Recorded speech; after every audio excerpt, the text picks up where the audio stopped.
प्रिय विद्यार्थियों को मेरा नमस्कार।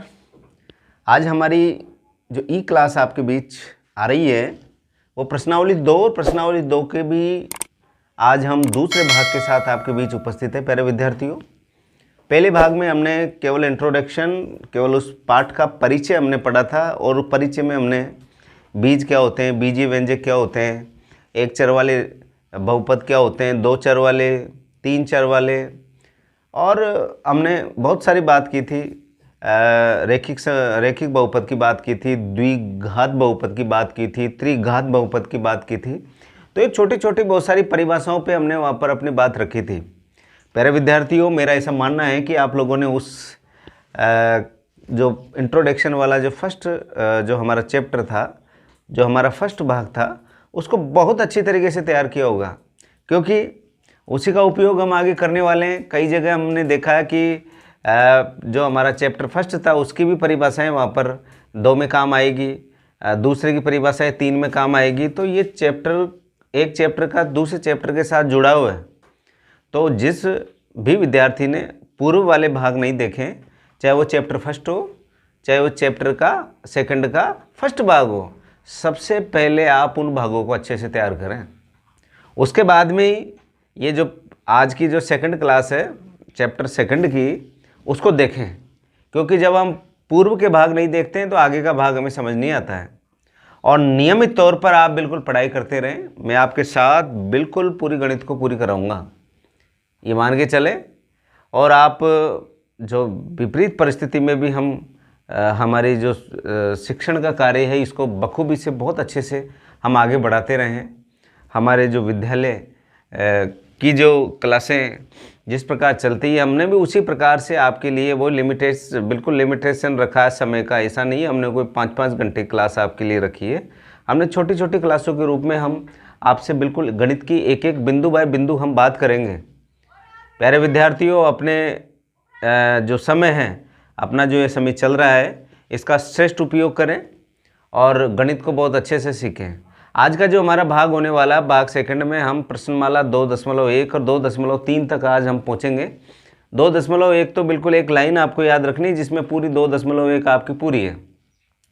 2.1 के अंदर आपको शून्यकों की संख्या बतानी है और आपको आलेख दिया हुआ है। आलेख बोले तो ग्राफ है। ग्राफ में आपको ग्राफ देखकर यानी आलेख देखकर आपको बताना है कि इस आलेख के द्वारा इस आलेख में हम शून्यकों की संख्या किस प्रकार प्रदर्शित करते हैं कि शून्य का 1 है कि 2 है कि 3 है कि कितने हैं। तो इसका पता लगाने के लिए आपको एक छोटी सी बात आपको आपके जहन में रखनी पड़ेगी, आपके मनोमस्तिष्क में रखनी पड़ेगी कि ये जो ग्राफ है, इस ग्राफ में एक शख्स को काटने वाली कोई सी भी रेखा, जैसे हम ले लेते हैं कोई सी भी हमने ले ली, यहाँ पर देखें ये वाली रेखा है, ये आपके पास, ये मैंने यहाँ पर x 0 से जब राइट हैंड चलेंगे तो x डैश अक्ष होता है, 0 से जब राइट की तरफ चलते हैं तो ये होता है x अक्ष, और 0 से जब लेफ्ट की साइड जाएंगे तो ये होता है कौन सा, x डैश अक्ष। 0 से जब ऊपर की ओर जाएंगे तो ये कहलाता है y अक्ष, और 0 से नीचे की ओर आएंगे तो कहलाता है y डैश अक्ष। इस अक्ष की बात और डिटेल से हम प्रश्नावली 3 में करेंगे, वहाँ पर हमारा काम इसी का है, ग्राफ से संबंधित प्रश्नावली है। आप इतना सा समझे कि जो 0 से जो ये प्रदर्शित कर रखा है, 0 होता है मान यहाँ पर, और इसको O से प्रदर्शित कर रखा है हमने, ये होता है ओरिजिन पॉइंट यानी मूल बिंदु, और मूल बिंदु के निर्देशांक होते हैं 0 0। इसको हम अगली वाली जो चैप्टर आएगा थर्ड 2 चर वाले रैखिक समीकरण, वहाँ पर डिटेल से बात करेंगे। अभी तो आप इतना से ध्यान रखें कि ये एक आलेख है, इस आलेख में आपको पता लगाना है शून्यकों की संख्या कितनी है। तो ये ध्यान रखें कि इस आलेख के अंदर कोई भी रेखा इस एक शख्स को जितने बिंदुओं पर काटती है उतने क्या होते हैं, उसके शून्यकों की संख्या होती है। अब आप कहोगे सर ये जो रेखा है, ये रेखा तो एक शख्स को कोई सी भी जगह नहीं काट रही है, तो काट किसको रही है, वाई अक्ष को। वाई अक्ष को तो कितनी बार ही काटे, 100 बार 1000 बार, कितनी बार ही काटे, तो हमें शून्यकों की संख्या का पता यहाँ पर नहीं लग रहा। एक शख्स को जितनी भी बार काटेगी तो हम उतनी ही क्या बता देंगे, हम उतने ही बता देंगे कि इसके अंदर शून्यकों की संख्या है। अब यहाँ पर आप कहोगे सर शून्यकों की संख्या, अब शून्यकों की संख्या आपको पता है, अभी अभी मैंने बताया है कि एक शख्स को जो रेखा जितनी बार काटती है उतने ही क्या होते हैं, शून्यक होते हैं। तो शून्यकों की संख्या यहाँ पर देखें, यहाँ पर एक शख्स को तो कोई कट ही नहीं रहा है ये तो कहीं से भी, तो यहाँ पर शून्यकों की संख्या क्या हो गई, शून्य, जीरो नहीं है। अब यहाँ पर देखो शून्यकों की संख्या, सेकंड वाले में शून्यकों की संख्या, शून्यकों की संख्या। अब आप कह देंगे सर यहाँ पर क्या है, इस एक शख्स को एक ही बिंदु पर काट रहा है ये ए पर, तो शून्यकों की संख्या कितनी हो गई, एक हो गई। तो इस तरीके से आपने पता लगा लिया, फर्स्ट में क्या था, शून्य था, दूसरे में एक है। अब तीसरे की बात करते हैं, यहाँ पर शून्यकों की संख्या देख लीजिए, आप खुद ही गिन लोगे कि सर ये तो बहुत ईजी प्रश्नावली है। शून्यकों की संख्या आप कह देंगे सर हमने तो पता लगा लिए, एक यहाँ पर काटती है, ए बिंदु दे दिया, ये बी पर काटती है, ये सी दे दिया हमने बिंदु, तो 1 2 3 तीन जगह ये जो आपके रेखा जा रही है, ये ग्राफ हमने खींचा हुआ है, ये एक शख्स को तीन बिंदुओं पर काट रही है, ए बी और सी पर, तो शून्यकों की संख्या कितनी हो गई, यहाँ पर 3 हो गई। इसी तरह यहाँ पर बात करें हम चौथे नंबर पे, यहाँ पर देखो एक तो यहाँ पर कट रहा है ये ए पर, एक शख्स बी पर कट रहा है, तो शून्यकों की संख्या कितनी हो गई यहाँ पर, तो आप कहेंगे सर शून्यकों की संख्या, शून्यकों की संख्या यहाँ पर आपके पास हो गई 2। ठीक, इसी तरह इस पे देखो, यहाँ पर ए पर कट रहा है, बी पर देखो, सी पर कट रहा है और डी पर कट रहा है, तो आप सीधा सीधा यहाँ पर कह दोगे कि शून्यकों की संख्या कितनी है प्यारे विद्यार्थियों, शून्यकों की संख्या, शून्यकों की संख्या यहाँ पर आ गई 1 2 3 4, ये 4 आ गई। आप इसको मत गिन लेना क्योंकि ये वाई एक्स को काट रहा है, हमको कौन से एक्स की बात करनी है, एक्स एक्स की। अब यहाँ पर बात करें, एक तो यहाँ पर ए, एक यहाँ पर बी, एक यहाँ पर सी, तो यहाँ पर शून्यकों की संख्या कितनी होगी, तो आप कहेंगे सर शून्यकों की संख्या यहाँ पर जब हमने जांच की तो यहाँ पर शून्यकों की संख्या हमको 3 प्राप्त हुई, क्योंकि 3 स्थानों पर ये लाइन क्या कर रही है, काट रही है। इसको आलेख में हमने देखा कि जो ये लाइन आ रही है वक्राकार लाइन, यही से एक शख्स को 3 जगह स्पर्श कर रही है, 3 जगह काट रही है, तो हमने कह दिया शून्यकों की संख्या यहाँ पर कितनी प्राप्त हुई, हमको 3 प्राप्त हुई। यानी कि बहुपद में शून्यकों की संख्या प्राप्त करने के लिए हमको ये पता लगाना है कि ये जो आपके पास जो आलेख है, इस आलेख में जो एक शख्स है, ये क्षैतिज वाला, ऊर्ध्वाधर वाला नहीं, एक क्षैतिज वाला अक्ष एक शख्स होता है। एक जब ओरिजिन पॉइंट यानी मूल बिंदु से जब हम राइट हैंड जाते हैं तो एक शख्स, और लेफ्ट हैंड जाते थे एक्स डैश शख्स, इसको पूरे को ही हमने एक शख्स के रूप में समझा। और ये जब कोई भी रेखा इस एक शख्स को जितने बिंदु पर छूती है या जितनी बिंदु पर काटती है, वो हो उसका क्या कहलाता है, शून्यकों की संख्या हम वहाँ पर ऐसे प्राप्त कर लेते हैं। मेरा मानना है कि आपको समझ आ गया होगा। कोई सा भी प्रश्न ले लें, जैसे यहाँ तो हमने ये प्रश्नावली का लिया था, अब जैसे मैंने यहाँ पर एक ये खींच दिया हमने, यहाँ पर आलेख एक्स से एक्स डैश वाई और वाई डैश, ये मूल बिंदु है, ओरिजिन पॉइंट हो, जैसे मैंने ले दिया ये। अब बताइए कितने शून्यक हैं, तो आप बता दोगे सर 1 2 3 4 5 6 7 8 और 9, शून्यकों की संख्या कितनी हो गई, यहाँ पर 9 हो गई। आज जैसे इस प्रकार आ जाए आपके पास, ये आ गया आपके पास एक्स और एक्स डैश, ये वाई और वाई डैश, ये मूल बिंदु, ये बताइए कितने हैं, तो आप बता दोगे 1 2 3 4 5, क्या 5 शून्य का क्या, फिर आप कह दोगे नहीं सर 5 नहीं है। क्यों नहीं है?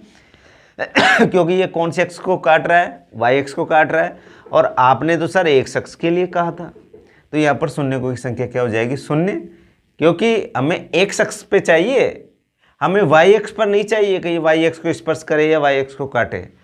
तो इतना सा आपको यहाँ पर थोड़ी सी जानकारी रखनी है।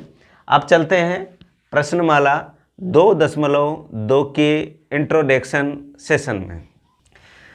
प्रश्नमाला 2.2 की ओर चले, उससे पहले थोड़ा सा उसका इंट्रोडक्शन होना चाहिए, क्योंकि हमें 2.2 में हमें कौन कौन सी जानकारी होना चाहिए जिससे कि उस प्रश्नावली को हम बहुत अच्छे से कर लें। तो यहाँ पर बात करेंगे, अभी शून्यकों की संख्या की हमने बात की थी आलेख में, और एक शख्स को जितनी बार भी वो रेखा काटती है उतनी ही हमने शून्यकों की संख्या वहाँ पर बताई है। अब यहाँ पर हम बात करेंगे शून्यक निकालने की, कि भाई शून्यक है कौन कौन से निकलेंगे। तो यहाँ पर आपको कोई बहुपद मिलेगा, हो सकता है रेखिक बहुपद मिल जाए, हो सकता है द्विघात बहुपद मिल जाए, हो सकता है त्रिघात बहुपद मिल जाए। तो उसका आपको पहचानना है कि शून्य कौन कौन से किस तरीके से निकालेंगे। और जो शून्य का आप निकाल लोगे तो फिर उसकी जांच भी करनी है कि जो आपने शून्य प्राप्त किया है वो वास्तव में सही प्राप्त किया या नहीं किया। और सही प्राप्त करने के लिए हमें कौन कौन सी जानकारी आवश्यक है, उसके लिए हमारा ये इंट्रोडक्शन जो सेशन है चैप्टर 2.2 का, वो आपके बीच में है। यहाँ पर है जैसे शून्यकों और गुणांकों के मध्य संबंध। शून्य का आपको पता है कि कोई से भी आपके पास बहुपद है, कोई सा भी बहुपद है, उसमें x की जगह कोई ऐसा मान रखें जिससे कुछ बहुपद का मान शून्य हो जाए, तो वह उस बहुपद का क्या कहलाता है, शून्य कहलाता है। ये हमने बात की है स्टार्टिंग में। अब यहाँ पर शून्य निकालने हैं और शून्य निकाल कर जाँच भी करना है, तो निकलेगा कैसे। यहाँ पर आप ध्यान दें कि जैसे सबसे पहला आता है रैखिक बहुपद। हमने बात कर ली, परिभाषा हमने वहाँ पर की थी कि वह बहुपद जिसमें चर की अधिकतम घात कितनी हो, 1 हो, वो रैखिक बहुपद कहलाता है। और इसका जो स्टैंडर्ड फॉर्म है यानी उसका जो मानक रूप है वो क्या है, ax प्लस बी, ये वाला होता है fx ax प्लस बी। यानी हम इस बहुपद में इस x का क्या मान रखेंगे, इस पूरे बहुपद का मान क्या हो जाए, शून्य। तो आप ध्यान देना इधर, ये जैसे इसको मैंने यहाँ पर हल किया था, वहाँ भी करके बताया था मैंने, ax प्लस बी बराबर 0, क्योंकि इसका 0 करना है मान। b को इधर भेज दो पक्षांतरण करके, ax बराबर माइनस बी बटा a। तो यहाँ पर वो a चले जाएगा कहाँ पर, बटे में, b चले गया इधर, पक्षांतरण किया हमने। देखो एक स्टेप मैंने कम कर दी यहाँ पर, ये आ गया ax बराबर माइनस का b। अब a चले जाएगा कहाँ पर, यहाँ पर बटे में चले जाएगा। तो ये x का मान आ गया, यानी आपने शून्य प्राप्त कर लिया कि ये शून्य है। और ये शून्य क्योंकि रैखिक बहुपद है, तो रैखिक बहुपद में शून्य 1 होता है, इसलिए यहाँ पर 1 ही शून्य होगा। ठीक है। अब आप चाहे शून्य निकाल लें, और शून्य निकालने के बाद में जैसे यहाँ पर मैंने ये निकाला, जैसे आपके लिए एक एग्जाम्पल रखा 2x प्लस 1। अब इसको बराबर 0 कर दो, 1 चले गया इधर, तो 2x बराबर माइनस का 1, x बराबर माइनस 1 बटा 2।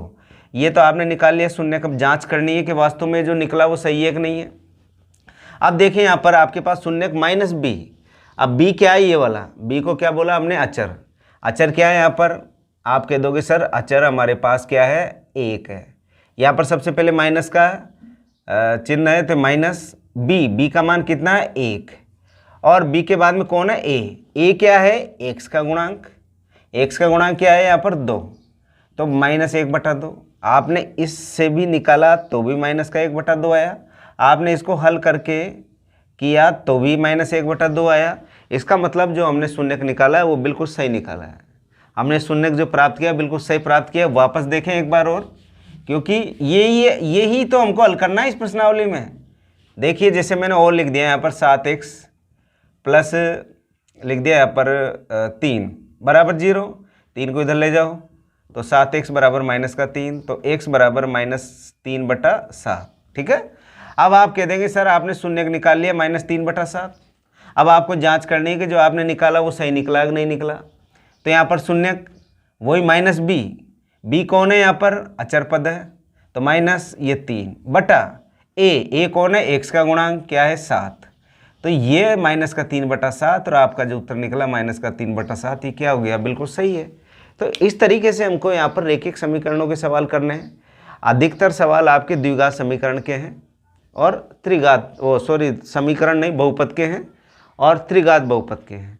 लेकिन इसकी जानकारी आपको आवश्यक है, क्योंकि आप द्विघात बहुपद तक तो जब जाओगे ना, जब आपको रैखिक बहुपद का पता हो। आप चलते हैं दूसरे नंबर पे, द्विघात बहुपद।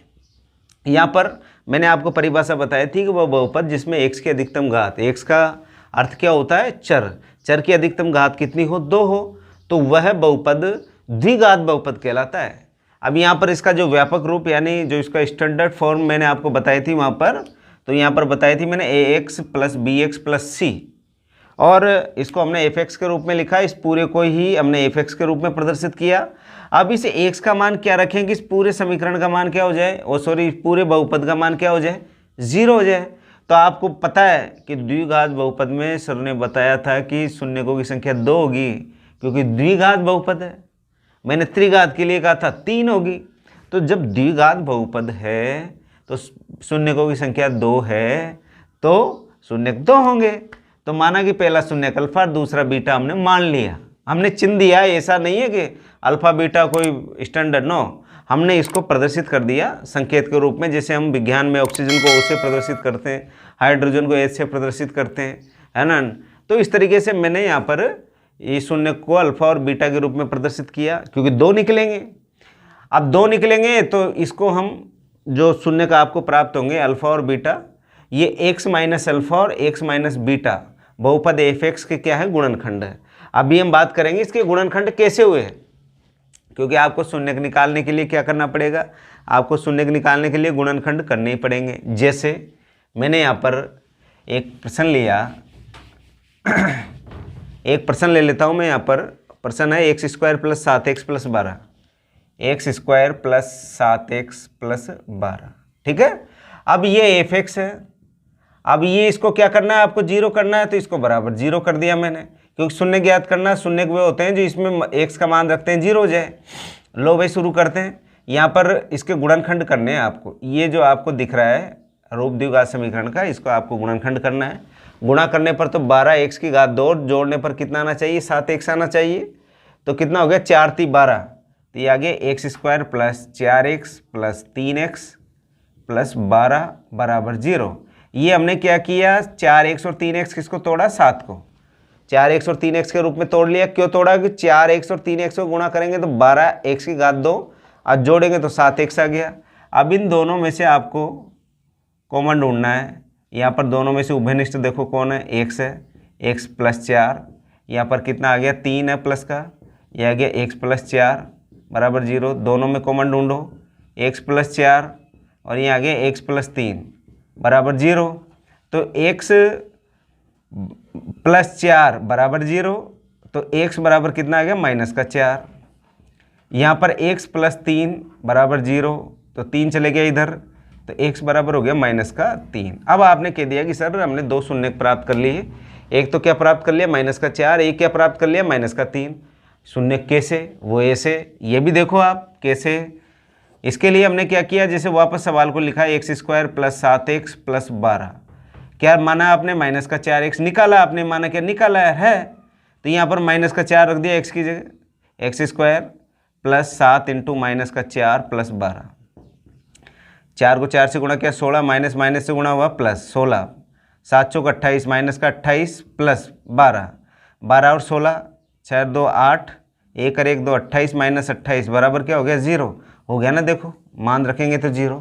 आप -3 रखेंगे तो -3 स्क्वायर यानी 9 और 27 कितना हो गया, सॉरी 27 ने 3, 7 या 21, अरे 12, 12 और 9 21, 21 में से 21 गया तो 0। तो आपने यहाँ पर निकाल लिया इसका मान, कि आपने दो शून्य प्राप्त कर लिए। कौन कौन से थे, एक तो थे x - 4 और एक क्या था, x - 3। अब इसका क्या है, एक गुणनखंड क्या होगा, इस 3 4 को इधर ले जाओ, तो ये आ गया x माइनस का प्लस हो गया, x प्लस 4। ये माइनस के 3 को भी इधर ले आओ, तो ये आ गया x प्लस का 3। अब यहाँ से समझो, ये x माइनस अल्फा और x माइनस बीटा बहुपद के क्या है, f(x) के गुणनखंड है। ये गुणनखंड ही निकले हैं ये दोनों। चिन्ह यहाँ पर माइनस का भी हो सकता है, प्लस का भी हो सकता है, लेकिन स्टैंडर्ड रूप में हमने इसको माइनस के रूप में यहाँ पर प्रदर्शित किया है। अगर माइनस होगा तो प्लस हो जाएगा, प्लस होगा तो यहाँ पर क्या हो जाएगा, माइनस हो जाएगा। इस तरीके से हमने इसको यहाँ पर रिप्रेजेंट किया प्यारे विद्यार्थियों, क्योंकि आप इस तरीके से आपने ये जो गुणनखंड करके आपने जो x के 2 मान निकाले, क्योंकि द्विघात बहुपद में 2 मान निकलते हैं, तो ये दोनों मान ही इस बहुपद के क्या कहलाते हैं, शून्य कहलाते हैं। अब आपको जांच करनी है कि जो आपने शून्य निकाले वो वास्तव में सही निकले या गलत निकले। तो इसके लिए भी आपके पास सीधा सीधा ये मानो कि एक सूत्र के सूत्रनुमा आपके बीच में ये 2 लाइनें आपके बीच लिखी हुई है, शून्यकों का योग बराबर अल्फा प्लस बीटा बराबर -b/a। -b/a यानी माइनस b क्या है यहाँ पर, या देखो b x का क्या है, गुणांक है, तो -b लिख दो, हिंदी में भी लिखना चाहो तो x का गुणांक बटा। अब आप नीचे देखिए ये क्या a कौन है, x स्क्वायर का गुणांक, तो यहाँ लिख दो x स्क्वायर का गुणांक। भाई अगर इस तरीके से याद नहीं हो तो इस तरीके से कर लो। अब ये आ गया c क्या है, अचर पद है, तो ये अचर पद बटा a कौन है, x स्क्वायर का गुणांक, तो लिख दो एक्स स्क्वायर का गुणांक, ये एक्स स्क्वायर का गुणांक लिख दिया यहाँ पर। अब आपके जहन में बात अच्छे से आ गई कि सर हमको पता लगाना है, अभी आपने -4 और -3 आपने लिया था, तो वास्तव में -4 और -3 है या नहीं। इसके लिए हमको करना क्या, देखो अब यहाँ पर आपको जांच करनी है कि जो आपने जो मान निकाले वास्तव में है कि नहीं सही। तो यहाँ पर x का गुणांक, अब आप देखो x का गुणांक कौन है, यहाँ पर आप कह दोगे किसका निकाल रहे हो आप, योग। तो ये अल्फा प्लस बीटा, अल्फा का मान कितना -4 प्लस बीटा कौन है दूसरा -3, ये -3 बराबर क्या आ गया, -x का गुणांक यानी b। x का गुणांक ढूंढो, इसमें क्या है, x के आगे कौन है 7, तो -7 बटा फिर किसका गुणांक पूछ रहा है वो एक्स स्क्वायर का गुणांक। एक्स स्क्वायर का गुणांक कौन है, यहाँ पर आगे जब कोई नहीं होता तो 1 मानते -1, -4 और -3 कितना हो गया -7 बराबर -7। आपने जो मान निकाला वो एकदम क्या है, राइट है। दूसरा शून्यकों का गुणनफल अल्फा गुणा बीटा यानी -4 गुणा -3, -4 इंटू -3 बराबर अचर पद। अचर पद कौन है, यहाँ पर आप कह दोगे सर अचर पद 12 है, 12 लिख दिया। अब एक्स स्क्वायर का गुणांक, एक्स स्क्वायर गुणांक कितना होता है 1, माइनस माइनस प्लस 4 × 12 बराबर 12। इसका मतलब जो हमने शून्यक निकाले हैं वो शून्यक एकदम सही है। शून्यक निकालने के लिए क्या किया, कक्षा 9 तक ही काम किया हमने। आपको जो भी द्विघात बहुपद मिले उसका आपको गुणनखंड कर देना है। गुणनखंड में x के 2 मान निकलते हैं, कक्षा 9 तक ही पता है, और उन दोनों मानों को ही शून्य कह दिया यहाँ पर। और शून्य कहते ही शून्यकों का योग और शून्यकों का गुणनफल में आपको गुणांकों की क्या करनी है, तुलना करनी है। और गुणांकों की तुलना में अगर लेफ्ट हैंड साइड और राइट हैंड साइड का मान अगर इक्वल आ जाए, बराबर आ जाए, तो हम यहाँ पर कह देंगे कि जो हमने शून्यक निकाले हैं एकदम राइट है। और अगर बराबर नहीं आए प्यारे विद्यार्थियों तो समझ जाना हमने कहीं न कहीं गड़बड़ कर दी, ये मान के चलना। ये तो आ गया आपके पास द्विघात बहुपद वाली कहानी। इसी तरह त्रिघात बहुपद वाली कहानी देखो। त्रिघात बहुपद में मैंने आपको इसका स्टैंडर्ड रूप आपको मैंने बताया था कि f(x) बराबर ax² plus bx plus cx plus d, ये स्टैंडर्ड फॉर्म होता है इसका। के शून्यक मैंने कहा था त्रिघात है तो 3 शून्यक होंगे, अल्फा बीटा और गामा हो। तो सबसे पहले योग की स्थिति देख लो आप। योग के अंदर क्या किया, alpha plus beta plus gamma यानी तीनों शून्यकों का जो योग है उसके लिए -b/, है। इसको हिंदी में भी समझ लो -b। ये b किसको प्रदर्शित कर रहा है, एक्स स्क्वायर का गुणांक, तो -x² का गुणांक बटा a का मान है x⁻³ का गुणांक। ये आप हिंदी में याद कर सकते हो। इधर दो शून्यकों को लेके गुणा करके उन दोनों शून्यकों को क्या कर दो आप, जोड़ दो, तो उसका भी क्या होगा c/a, x का गुणांक बटा x⁻³ का गुणांक। इसी तरह अल्फा बीटा और गामा ये तीनों को क्या कर दिया हमने, गुणा कर दिया, तो इसका -d/a इक्वल टू माइनस अचर पद बटा x² का गुणांक। ये जो तीनों बातें हैं इन तीनों को आप अगर अच्छी तरीके से समझ जाएं, रैखिक बहुपद को, द्विघात बहुपद को और त्रिघात बहुपद को, तो और इसके शून्य कैसे निकालते हैं। त्रिघात में भी आपके पास जो सर्व समीका कक्षा 9 के अंदर आपने पढ़ी है, दूसरे तीसरे टॉपिक में बहुपद वाले में, वहाँ पर आपके पास सर्व समीकाएँ हैं बहुत सारी। उन सर्व समीकाओं को उपयोग करके त्रिघात बहुपद को हम सरल करते हैं। द्विघात बहुपद में आपको सीधा मान ले गुणनखंड करना है। और जो रैखिक बहुपद है ये मान के चलो आपने जो सरल किए समीकरणों को, आपने जो गणितीय जो समीकरण थे उनको जब सरल किया आपने, वही सरल यहाँ पर करना है। यहाँ पर 10वीं में काम बढ़ा क्या, शून्यक बढ़ गए। जो आपने x के 2 मान निकाले द्विघात में, त्रिघात में 3 निकालोगे, रैखिक में 1 मान निकालोगे, उनको हमने यहाँ पर शून्य कह दिया। और शून्य कहते ही आपको थोड़ा सा ये कहानी आपको कक्षा 10 की है और सारी की सारी कहानी कक्षा 9 तक की है। तो प्यारे विद्यार्थियों को नई बात नहीं है, आपकी कक्षा 9 की पढ़ी हुई बात ही है, उसको हमने आगे बढ़ाया है। अब बढ़ते हैं आगे। अब देखिए हम प्रश्नमाला 2.2 के प्रश्न नंबर 1 पर बात कर रहे हैं। यहाँ पर प्रश्न नंबर 1 के अंदर आपको शून्य ज्ञात करने हैं। यहाँ पर दिया हुआ निम्नलिखित द्विघात बहुपदों के शून्य ज्ञात कीजिए। द्विघात बहुपद है तो 2 शून्यक निकलेंगे। अपने जहन में बात पहले ही आ गई क्योंकि हमने बात कर ली। और शून्यकों तथा गुणांकों के बीच जो रिलेशन है, संबंध है, उसकी आपको सत्यता की क्या करनी है, जांच करनी है। यानी कि करना क्या है, अब देखिए यहाँ पर जैसे हमने क्वेश्चन नंबर फर्स्ट ही लिया, सेकंड का फर्स्ट, फर्स्ट का फर्स्ट, एक्स स्क्वायर माइनस का 2x माइनस 8, ठीक है। ये क्या है, इसको हम एफ एक्स के रूप में रिप्रेजेंट करते हैं और आपको इसका शून्य ज्ञात करना तो एक्स का क्या मान रखें कि 0 हो जाए, तो इसको हमने क्या कर लिया, एफ एक्स बराबर 0 करना है। तो यहाँ पर लिखा हमने एक्स स्क्वायर माइनस का 2x माइनस का 8 बराबर 0, क्योंकि 0 करेंगे तभी आपको शून्य को के मान यहाँ पर निकलेंगे। अब गुणा करने पर तो आना चाहिए 8x स्क्वायर और जोड़ने पर कितना आना चाहिए, माइनस का 2x।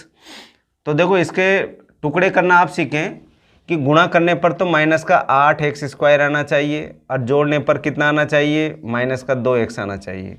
इस 8 के करेंगे टुकड़े तो 2 दूना 4 दूना 8 और 4, बस यही तो हुआ, यानी 2 दूना 4 इंटू 2, एक टुकड़ा तो ये हो गया, एक टुकड़ा हो गया 8 इंटू 1, बस ये 2 टुकड़े हुए आपके पास। दोनों टुकड़ों में आपके लिए देखो यहाँ पर उपयोगी कौन सा होगा, ये वाला होगा। यहाँ वाला भी क्या है, माइनस का 2x, तो ये माइनस का 4x है, प्लस का क्या हो जाएगा 2x। तो यहाँ पर आ गया एक्स स्क्वायर माइनस का 4x प्लस का 2x माइनस का 8 बराबर 0। यानी कि आपने इस माइनस के 2x को क्या लिख लिया, प्लस का 2x माइनस का 4x, क्योंकि 2x में से माइनस का 4x गया तो माइनस का 2x ही बचेगा। कक्षा 8 की बात कर रहा हूँ, कक्षा 9 की भी नहीं, गुणनखंड किया आपने बहुत सारे वहाँ पर। अब यहाँ पर ये 2 के जोड़े हैं आपके पास, इन दोनों में से आपको कॉमन संख्या लेनी है। इन दोनों में कॉमन क्या आ रहा है, x आ रहा है, तो ये आ गया x माइनस का कितना हो गया 4, यहाँ पर देखो प्लस का 2 आ गया, x माइनस कितना हो गया 4 बराबर 0। अब इन दोनों में से कॉमन ढूंढो, ये x माइनस 4 कॉमन आ गया, तो ये आ गया x प्लस 2 बराबर 0। तो एक बार तो इसको 0 के बराबर लिख लो, x माइनस 4 बराबर 0, तो x बराबर आ गया 4। इसी तरह एक बार x प्लस 2 बराबर 0, तो x बराबर कितना आ गया, माइनस का 2। आपके जो शून्यक हैं, आपने जो शून्यक निकाले हैं वो कौन कौन से हैं आपके पास, एक तो 4 है और एक माइनस का 2 है, ये आपके शून्यक हो गए। इसको हमने अल्फा कहा था, दूसरे को क्या कहा था, बीटा कहा था, ये मान के चलना आप। अब देखिए ये तो आपने निकाल लिया, अब ये क्या गारंटी है आपने जो निकाला वो बिल्कुल सही है या गलत है। इसके लिए आपको क्या करनी है, सत्यता की जांच करनी है। यहाँ पर क्या करनी है, सत्यता की जांच। तो अब देखो हम सत्यता की जांच कर रहे हैं, ये लो भाई सत्यता की जांच, यानी कक्षा 10 में यही बढ़ा है। ये तो कक्षा 9 तक की कहानी है, गुणनखंड करना और x के 2 मान आपको द्विघात बहुपद से निकालने हैं। और बहुपद से निकालने के लिए आपको पता है कि शून्य का रखते ही उस बहुपद का मान 0 हो जाता है, तो हमने f(x) बराबर 0, तो इस पूरे की बहुपद को किसके बराबर कर दिया, 0 के बराबर करके, और हमने x के 2 वैल्यू हमने निकाल ली, उन दोनों वैल्यू को हमने क्या कहा, शून्य का। अब आपको सत्यता की जांच करनी है। लो क्या करते हैं, अपने पास है क्या, सबसे पहला है शून्यकों का योग, शून्यकों का योग बराबर, इसको इसमें लिख देते हैं हम अल्फा प्लस बीटा, आपको याद रहेगा शॉर्ट में भी। तो यहाँ पर माइनस किसका गुणांक लिया था हमने, x का गुणांक माइनस x का गुणांक बटा एक्स स्क्वायर का गुणांक, यही हमने सूत्र के रूप में वहाँ पर लिखा था अभी इंट्रोडक्शन सेशन में।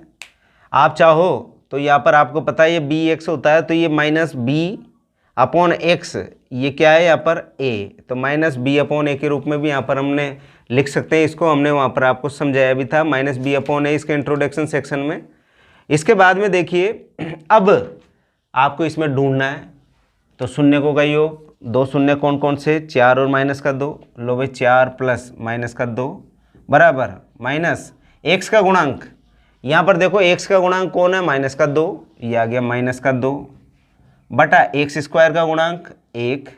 अब आपको 2 बार माइनस क्यों लिख दिया, क्योंकि ये माइनस तो इसके साथ है और ये गुणांक आपने निकाला एक्स का गुणांक, और एक्स का गुणांक यहाँ पर कितना है, माइनस का 2 है, इसलिए हमने यहाँ पर माइनस का 2 लिखा है।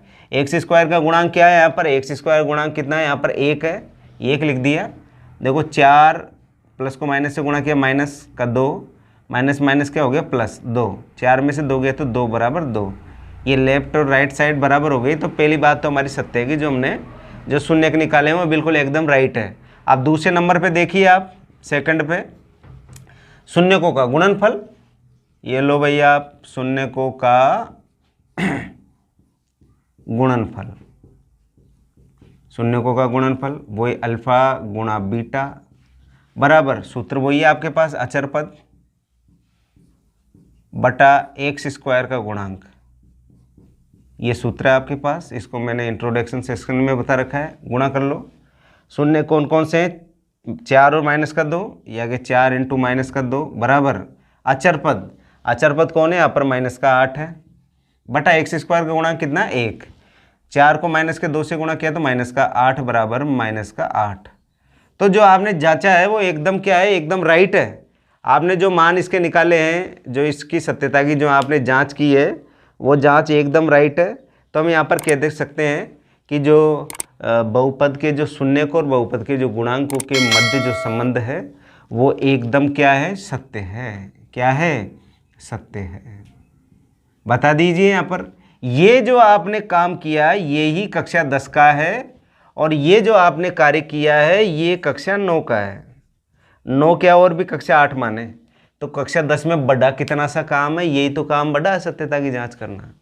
तो इस तरीके से हमने इस प्रश्न को यहाँ पर बखूबी से बहुत अच्छे तरीके से यहाँ पर इसको रिप्रेजेंट किया, सरल किया और बहुत ईजी प्रश्न है प्यारे विद्यार्थियों।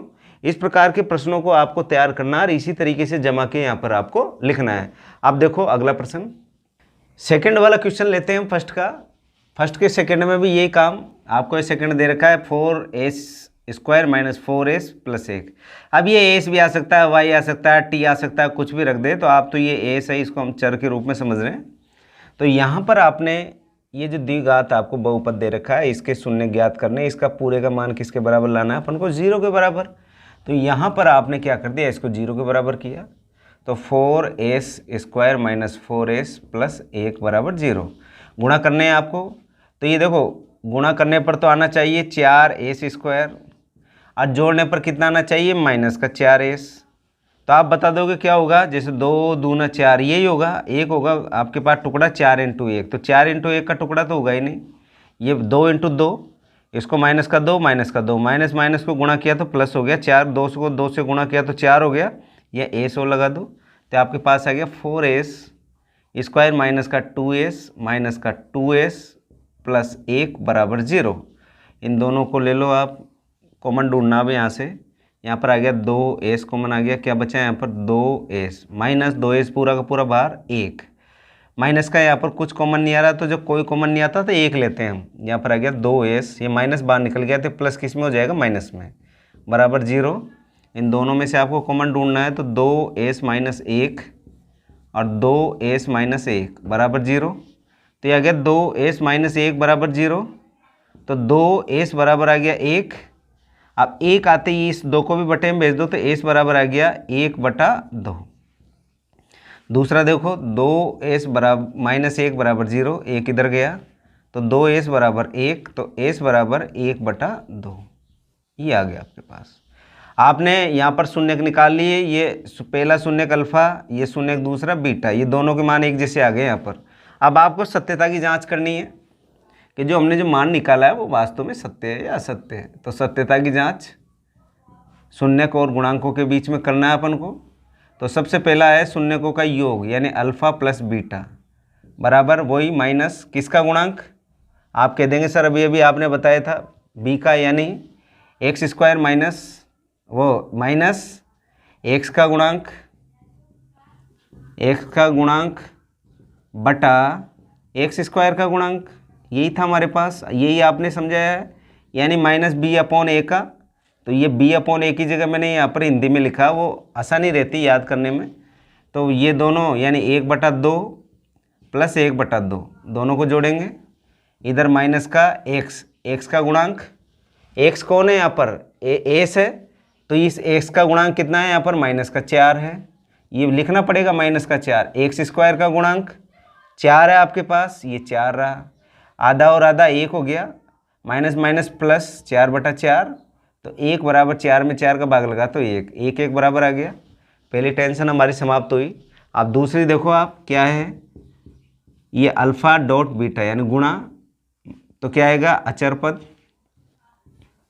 बटा एक्स स्क्वायर का गुणांक अचर पद बटा एक्स स्क्वायर का गुणांक। ये एक्स अल्फ़ा डॉट बीटा यानी आपको निकाल लो, मान क्या है 1/2 इंटू 1/2 बराबर अचर पद कौन है यहाँ पर 1 है, बटा एक्स स्क्वायर का गुणांक कितना है यहाँ पर 4 है। तो 1 एकम 1, 2 दूने 4 और 1/4। बताओ, तो आप कह देंगे कि जो आपके पास जो शून्यक और गुणांकों के बीच का जो रिलेशन है, संबंध है, वो संबंध है बिल्कुल क्या है, ये सत्य है। अब आपने देखा होगा सर कि ये जो आप सवाल बार बार एक ही पद्धति से आप समझा रहे हो, तो ये तो वही है कक्षा 9 और ये थोड़ा सा कक्षा 10। ये 2 बातें आपको याद रखनी है, कक्षा 10 में आकर हम बिल्कुल सवाल को अच्छे से कर रहे हैं। तो प्यारे विद्यार्थियों, जो ये प्रश्नावली है, प्रश्नावली गणित तो सारी की सारी गणित बहुत ईजी है, बस आपको थोड़ा सा आपका माइंड चेंज करना है। कई बच्चे गणित का फोबिया होता है, अरे सर ये गणित हमारी समझ नहीं आ रही, ये सर ये जाने क्या गुणांक और क्या।